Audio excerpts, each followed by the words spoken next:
Welcome to சுடர் கருணை பிரகாசம் சேனல். வாங்க இன்றைக்கி குதிரைவாலி அரிசியில் கொழுக்கட்டை, கார கொழுக்கட்டை தாங்க செய்ய போகிறோம். இது வந்து ரொம்ப வெயிட் லாஸ் பண்ணணும்னு நினைக்கிறவங்க நல்லா தாராளமாக சாப்பிடக்கூடிய ஒரு டிஃபன் ஐட்டம், இல்லை ஒரு ஸ்நாக்ஸாக கூட சாப்பிட்லாம்.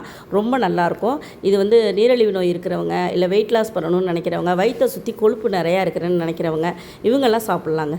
ரொம்ப சூப்பராக இருக்கும் இந்த கார கொழுக்கட்டை. நம்ம நார்மல் கொழுக்கட்டை விட இந்த சிறுதானியத்தில் செய்கிறப்ப ரொம்ப நல்லாயிருக்கும். இது ஒரு கார சட்னி, தேங்காய் சட்னி வச்சுட்டு சாப்பிட்டிங்கன்னா அடிப்பொலியாக இருக்கும். வாங்க அது எப்படி செய்யலான்னு பார்க்கலாம். இதுக்கு 1.5 கப் அளவுக்கு நான் வந்து குதிரைவாலி அரிசி எடுத்திருக்கேன்.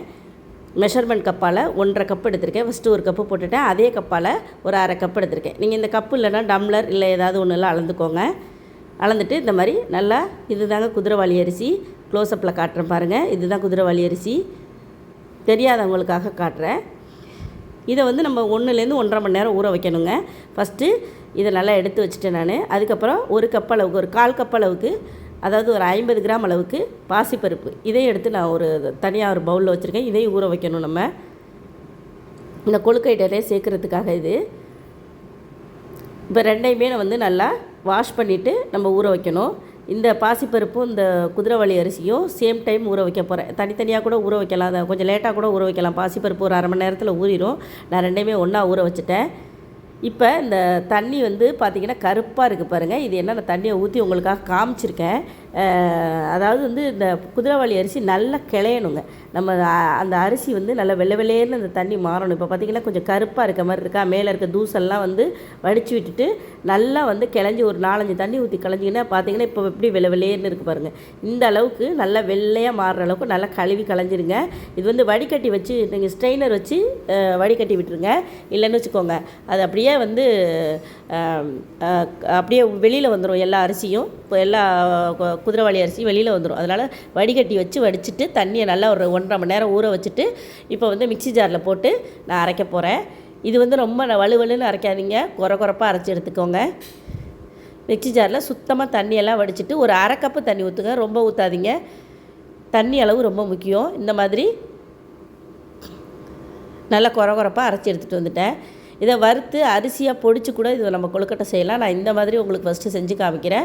அடுத்த டைம் வந்து நான் வந்து உங்களுக்கு அரிசியாக உடச்சி நான் வந்து செஞ்சு காமிக்கிறேன். காய வச்சு உடச்சி செஞ்சு காமிக்கிறேன். இப்போ தேங்காய் ஒரு 1/2 மூடியில் ஒரு 1/4 மூடி வந்து கீறி வச்சுருக்கேன் நான். இப்போ சின்ன வெங்காயம் ஒரு 1/4 கிலோ நல்லா பொடியாக கட் பண்ணி வச்சுருக்கேன். இஞ்சி துருவி வச்சுருக்கேன். பச்சை மிளகாய், கொத்தமல்லி, கருவேப்பிலை, இது பாசிப்பருப்பு ஊற வச்சதை தண்ணியை வடித்து வச்சுருக்கேன். இப்போ ஒரு கடாயை அடுப்பில் வச்சுட்டு தாளிக்க வேண்டியது தான். ஒரு 1.5 டேபிள் ஸ்பூன் தான் நான் வந்து எண்ணெய் விட்டுருக்கேன். இது டயட்டு சாப்பாடு அப்படிங்கிறதுனால நான் 1.5 டேபிள் ஸ்பூன் தான் ஊற்றிருக்கேன். கடுகு ஒரு 1.25 டீஸ்பூன் போட்டிருக்கேன். கடலைப்பருப்பு ஒரு 1.25 டீஸ்பூன், உளுத்தம்பருப்பு ஒரு 1 டீஸ்பூன் போட்டு நல்லா தாளிச்சுக்கோங்க. இந்த தாளிப்பு ரொம்ப முக்கியம். அப்போ தான் ஒன்று இந்த கொழுக்கட்டையில் வாயில் கடிபடுறப்போ ரொம்ப நல்லாயிருக்கும். இது நல்லா செவந்ததுக்கப்புறம் சின்ன வெங்காயம் சேர்த்துக்கலாம். இதுக்கு முக்கியமாக சின்ன வெங்காயம் சேர்த்து செஞ்சிங்கன்னா ரொம்ப நல்லாயிருக்குங்க. பச்சை மிளகாய் ஒரு 3 பச்சை மிளகாய் தான் சேர்த்துருக்கேன். ஏன்னா குழந்தைங்கள்லாம் சாப்பிடணுங்கிறதுனால உங்களுக்கு காரத்துக்கு தகுந்த மாதிரி நீங்கள் போட்டுக்கோங்க. இல்லை காஞ்ச மிளகாய் வேணும்னாலும் நீங்கள் சேர்த்துக்கலாம். குழந்தைங்கள்லாம் சாப்பிட்ணும் அப்படிங்கிறதுனால கொஞ்சமாக சேர்த்தேன். இப்போ கல்லுப்பு சேர்த்துக்கிறேன். எல்லாத்துக்கும் கொழுக்கட்டுக்கெல்லாம் சேர்த்த மாதிரி தான் போட்டிருக்கேன். பத்தலைன்னா நீங்கள் அப்புறமா கொஞ்சமாக போட்டுக்கலாம். இப்போ நல்லா வதக்கி விட்டுருங்க. வெங்காயம் கொஞ்சம் ரொம்பலாம் ப்ரௌனாலாம் வதங்க வேண்டியதில்லை, கொஞ்சமாக வதங்கினா போகிறோம். ஏன்னா மறுதிருப்பி நம்ம வேக வைக்க தான் போகிறோம். இப்போ இஞ்சி துருவல் 1 டீஸ்பூன், அதுவும் 1 டீஸ்பூன் போட்டுக்கோங்க. ரொம்ப போட்டுறாதீங்க, கொழுக்கட்டையெல்லாம் அங்கேங்க கசக்கிற மாதிரி தெரியும். கருவேப்பிலை கொஞ்சம் போட்டுக்கோங்க. போட்டுட்டு நல்லா வதக்கி விட்டுருங்க. நல்லா வதக்கி விட்டுட்டு ஒரு 4 கப்பு தண்ணி விடணும். முதல்ல பாசிப்பருப்பு ஊற வச்சா அதையும் போட்டு வதக்கி விட்டுக்கலாம். நீங்கள் நினைக்கலாம் இது வந்து வேகாதா அப்படின்னு நினைக்கலாம். கண்டிப்பாக வெந்துடும். இதுக்கப்புறம் நம்ம இட்லி பானையில் வேற வச்சு வேக வைக்க போகிறோம். அதனால் இதில் தாளித்து விட்டுட்டு நம்ம தண்ணி ஊற்றி கொஞ்சம் வேக வைக்கிறப்ப அது நல்லா ஊறினது தான் டக்குன்னு வெந்துடும். இப்போ நல்லா வதக்கி விட்டுருங்க. பாசிப்பருப்பையும் போட்டு நல்லா வதக்கி விட்டுட்டு தண்ணி ஒரு 4 கப்பு விட்டுக்கோங்க. நம்ம 1.5 கப்பு குதிரைவாலி அரிசி சேர்த்தோம், அதுக்கு 4 கப்பு தண்ணி ரொம்ப வச்சிடாதீங்க. தண்ணி ரொம்ப வச்சிட்டிங்கன்னா ரொம்ப நேரம் கிண்டிக்கிட்டே இருக்கணும், அப்புறம் கொலன்னு ஆகிடும்.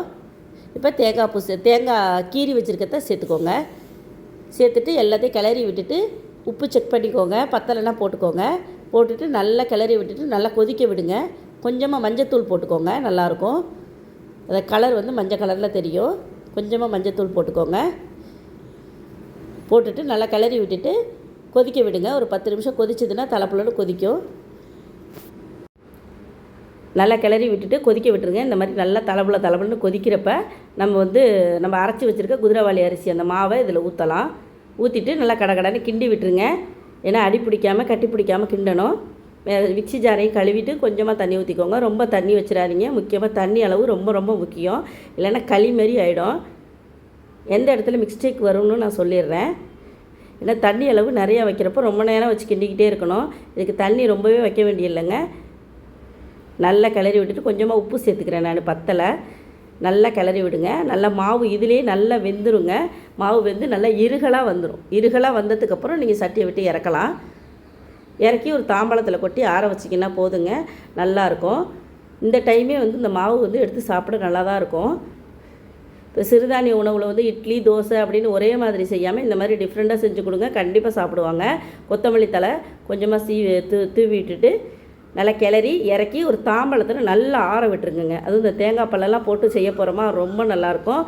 நல்லா ஆற விட்டுருங்க. சுத்தமாக ஆறி இருக்கணும். ஆறி நல்லா காஞ்சி இருகலாக வந்துடும். அது தொட்டிங்கன்னா சூடாக இருக்கக்கூடாது. அப்போ தான் நம்ம கொழுக்கட்டை பிரிக்க ஆரம்பிக்கணும். இப்போ நல்லா சூடாக இருக்குது, அதனால் நான் ஒரு 10 நிமிஷம் நல்லா ஃபேன் காற்றுல ஆற விட்டுறேன். அது இப்போ குளிர்காலங்கிறதுனால சீக்கிரம் ஆறிடும். நல்லா இப்போ கையால் எடுக்கிறதுக்கு நல்லா சுடவே இல்லை. இந்த அளவுக்கு வந்ததுக்கப்புறம் நம்ம கையில் பிடி கொழுக்கட்டை மாதிரி பிடிச்சிக்கலாம். இல்லை உருண்டையாக கட்லெட் மாதிரியும் பிடிச்சிக்கலாம். உங்களுக்கு எந்த விதமாக உருண்டையாக பிடிக்கிறதுனாலும் பிடிக்கலாம், இல்லை இந்த மாதிரி பிடிக்கிறதுனாலும் பிடிக்கலாம். நான் இந்த மாதிரி சைஸில் பிடிச்சிட்டு இட்லி தட்டில் ஒரு குழிக்கு ஒரு ஒரு உருண்டை அவ்வளோதான் வைக்கணும். ரொம்ப வச்சு அடுக்கக்கூடாது. ரொம்ப வச்சு அடுக்கிட்டிங்கன்னா ஒன்றோட ஒன்று ஒட்டிக்கிட்டு கொழுக்கட்டை ஷேப் மாறி போயிடும். நல்லா உருட்டி நம்ம வச்சுக்கலாம். இட்லி தட்டில் வச்சுக்கலாம். ஒரு 10லேருந்து 15 நிமிஷம் வேக வச்சிங்கன்னா போதுங்க, நல்லா வெந்துடும். நல்லா ஆறி இருக்கணும். இந்த மாவு மட்டும் நல்லா ஆறி கொஞ்சம் ஃபேன் காற்றுலேயே கொஞ்சம் உலர்ந்து இருக்கணும். ஒரு சொட்டு சூடு கூட இருக்கக்கூடாதுங்க. அப்படி சூட்டோடு வச்சு நீங்கள் அவிச்சிங்கன்னா அப்படியே இலகி போயிடும். அதை மட்டும் பார்த்துக்கோங்க. இதே மாதிரி எல்லா கொழுக்கட்டையும் ஒன்று ஒன்றா பிடிச்சி நம்ம இட்லி பானையில் வச்சு அவிச்சு எடுத்துக்கலாம். இது ரொம்ப ரொம்ப நல்லதுங்க. அதாவது நீரிழிவு நோய், சர்க்கரை வியாதி இருக்கிறவங்க எதை சாப்பிட்றதுனே தெரியாது. அவங்களால எந்த ஸ்நாக்ஸும் சாப்பிட முடியாது. எது சாப்பிட்டாலும் அளவோடு தான் சாப்பிட்ணும். ஆனால் இது ஒரு 4 கொழுக்கட்டை 5 கொழுக்கட்டை கூட தாராளமாக சாப்பிட்லாம். ஒரு டிஃபன் மாதிரி சாப்பிட்டுக்கலாம். இப்போ நல்லா இட்லி பானையில் வச்சு நல்லா இது மாதிரி ஒரு குழிக்கு ஒன்றுன்னு வச்சு நான் வேக வச்சு எடுத்துக்கிட்டேன். இது நம்ம அப்படியே இட்லி மாதிரி குப்பரை கொட்டக்கூடாது. இது மாதிரி ஸ்பூனால் எடுத்து வச்சுக்கோங்க. இல்லைனா ஷேப்பு மாறி போயிடும். சூடாக இருக்கும்போது இலகலாக இருக்க மாதிரி இருக்கும். நல்லா ஆற நல்ல கொழுக்கட்டை நல்லா இருகலாக மாறிடும். நல்லா புட்டு நம்ம ஒரு நாள் ஃபுல்லாக வச்சுருந்தாலும் நல்லா சாஃப்டாக இருக்கும். பூ போல் இருக்குன்னு சொல்லுவாங்கள்ல, அந்த மாதிரி இருக்கும். இதுக்கு ஒரு கார சட்னி இல்லை தேங்காய் சட்னி வச்சுட்டு சாப்பிட்டிங்கன்னா சூப்பராக இருக்கும். நான் இன்றைக்கி கார சட்னி தான் அரைச்சிருந்தேன். இந்த கொழுக்கட்டை ரெசிபி உங்களுக்கு ரொம்ப ரொம்ப சுலபமான முறையில் நான் சொல்லி கொடுத்துருக்கேன். பாருங்கள், நான் புட்டு காட்டுறேன் பாருங்கள். ஒரு விரல்லையே புட்டுடலாம். அந்த அளவுக்கு பஞ்சு மாதிரி இருக்கும் இந்த கொழுக்கட்டை. நீங்களும் ட்ரை பண்ணி பாருங்கள். இதே ஸ்டைலில் நீங்கள் செஞ்சு பாருங்கள்.